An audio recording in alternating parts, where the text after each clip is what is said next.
Hello, I'm Matt from Ludochrono. Today I'm going to give you an overview of Happy Letters, which is a 2 to 5 players game for players ages 10 and up and plays for around 20 minutes. In this game, you will have a grid of letters and you need to fill it twice in order to win the game, and to fill it, you're going to find a word that fits and you're going to cover the letters of that word, but that word has to obey a specific constraint. Every player will have a letter and rings to allow you to select the letters, and on every turn you're going to draw a constraint. For example, in this case we reveal it, it's in a forest. So the word must belong to a forest, be findable in a forest.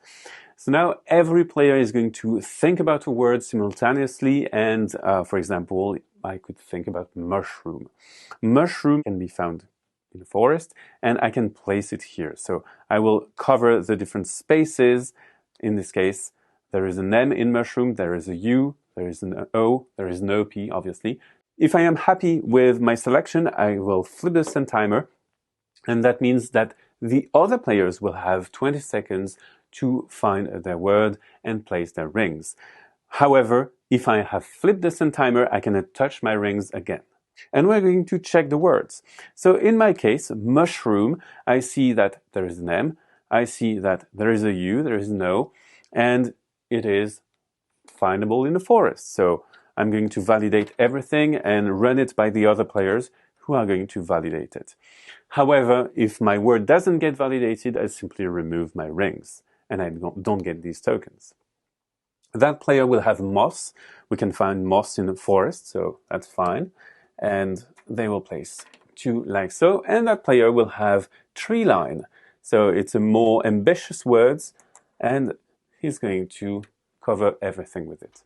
And now we start another round by placing another constraint. But you may notice that our space is getting quite contrived. In this case, if we try to score, for example, columns, it's more difficult for me because I'm going to score less and less. So now we have a new constraint, a word that starts with letter C, and we are all collectively, each are going to try to find the best word for our grids. I could, for example, imagine Cassandra, the name Cassandra. We are allowed to have proper nouns, and in this case it could work here. We could also have words that don't have direct translations. We could have croissant, which is a French word, and there is no direct equivalent in English. We could have concepts that are 2 words that cannot be removed from one another. For example, candy cane. That's basically the rules of word placement for that. Now, if you fill your entire grid with tokens, you remove all tokens, flip your grid, and place a second grid token. If you fill your grid again, you immediately win the game.